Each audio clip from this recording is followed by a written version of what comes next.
శ్రీ గురుభ్యో నమః. శ్రీ గురు చరిత్ర అధ్యాయం 46. శ్రీ గణేశాయ నమః. శ్రీ సరస్వత్యై నమః. శ్రీ గురుభ్యో నమః.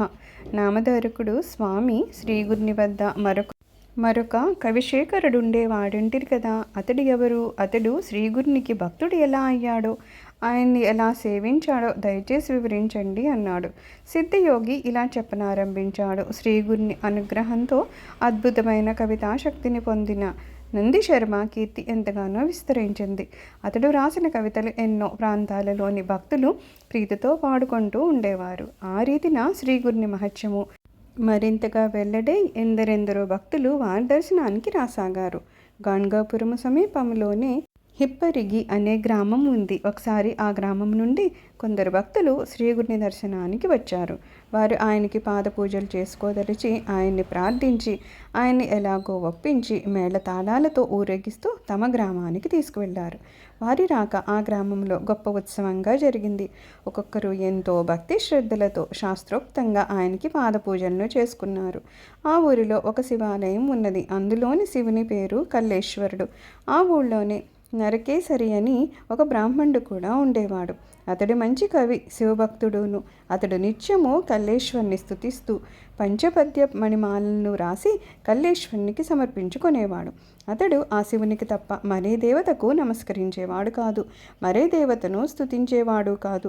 అతడు ఒకరోజు శ్రీగురుని గురించి నందిశర్మ చేసిన స్తోత్రాన్ని విని, ఇతని కవిత్వం ఉత్తమంగా ఉంది, అయినప్పటికీ ఇది కేవలము నరస్తుతే కనుక పనికిరాదు అని తలచాడు.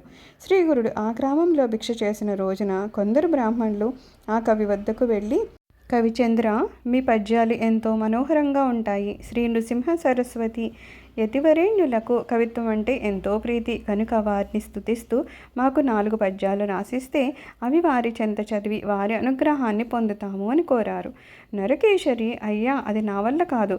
కల్లేశ్వరుని తప్ప మరే దేవతను స్తుతించను. ఆయన సేవకి నా కవితను అంకితం చేసుకున్నాను. అటువంటప్పుడు కేవలం ఒక మానవ మాతృడైన సన్యాసిని నా కవితతో ఎలా స్తుతించేది అని చెప్పాడు.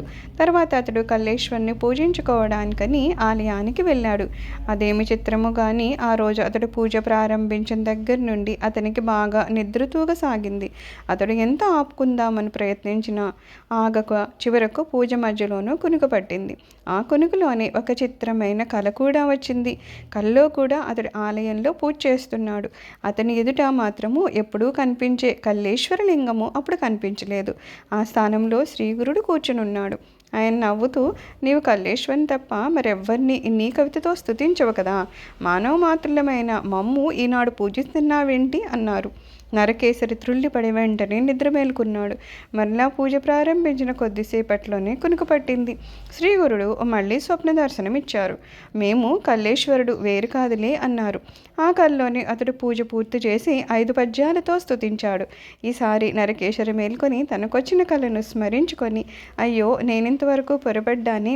ఈ నరసింహ సరస్వతి యతివరేణ్యులు సాక్షాత్తు పరమేశ్వరుడే గాని ఇంతవరకు నేను తలచినట్లు మానవ మాత్రులు కారు. కేవలము భక్తులను ఉద్ధరించడానికి భగవంతుడు ఇలా అవతరించాడు. శ్రీగురుడు ఆ త్రిమూర్తుల స్వరూపమే కాకుంటే ఈనాడు పూజలో నాకు దర్శనమిచ్చి నా సందేహానికి సమాధానం ఎలా ఇవ్వగలరు అని నిశ్చయించుకున్నాడు. వెంటనే బయలుదేరి అడుగడుగునా సాష్టాంగ నమస్కారం చేసుకుంటూ శ్రీగురు దర్శనానికి వెళ్ళాడు. ఆ సన్నిధి చేరగానే అతడు నమస్కరించి చేతులు కట్టుకొని స్వామిని తన కవితతో ఇలా స్తుతించాడు. అనంత సచ్చిదానంద స్వరూపులైన మీరు సాక్షాత్తు ఆ కల్లేశ్వరులే. అది తెలియక నేనింతవరకు మిమ్మల్ని స్తుతించనైనా లేదు. చిరకాలము కఠోర తపస్సులు చేసిన యోగులకు కూడా మీ సాక్షాత్కారము లభించదు. కల్లేశ్వరుని కృప వలన నాకీనాడు మీరు దర్శనాన్ని అనుగ్రహించారు. ఈ దుఃఖ సాగరంలో మునిగి దారి తెన్ను కనిపించక బాధపడుతున్న భక్తులను రక్షించడానికి మీరు ఇలా అవతరించారు. ఇక ఈ లోకంలో మీ పాదాలను ఆశ్రయించక ఇతర మార్గాల కోసమని వెతుకులాడము వ్యర్థమే అని స్తుతించాడు. స్వామి నవ్వి, ఏమయ్యా, ఇంతవరకు నీవు మేము కేవలము మానవ మాత్రులమని, మమ్మల్ని ప్రజలు ఇలా పూజించడం తగదని ఆక్షేపించుతుంటివే. ఇంతలోనే నీ మనసు ఇలా ఎందుకు మారింది అని అడిగారు. నరకేసరి నమస్కరించి, స్వామి, నేను అజ్ఞానమనే చీకటిలో పడి ఉన్నప్పటికీ మీరు నా పాలిట జ్యోతి స్వరూపులే నాకు కనువిప్పును కలిగించారు.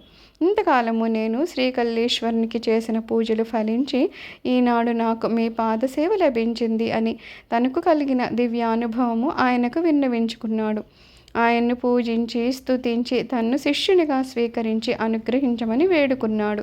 నీ అభిష్టాలు అన్నీ నెరవేరుగా కానీ శ్రీగురుడు ఆశీర్వదించాడు. నరకేసరి ఎల్లప్పుడూ వారి చెంతని ఉండదలచాలని కోరుకున్నాడు.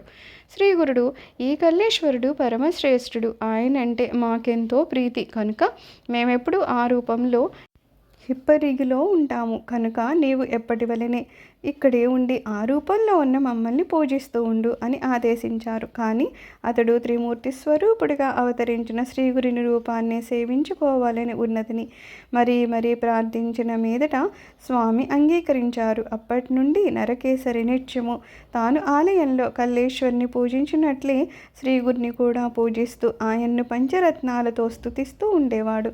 నామధారక శ్రీగురిని అనుగ్రహం వలన ఇలా మారినవారు ఎందరో కదా. శ్రీ దత్తాయ గురువే నమః. శ్రీ శ్రీపాద శ్రీ వల్లభాయ నమః. శ్రీ నృసింహ సరస్వత్యై నమః. సర్వం శ్రీ గురుచరణారవిందార్పణమస్తు. లోకా సమస్తా సుఖినో భవంతు. ఓం శాంతి శాంతి శాంతి.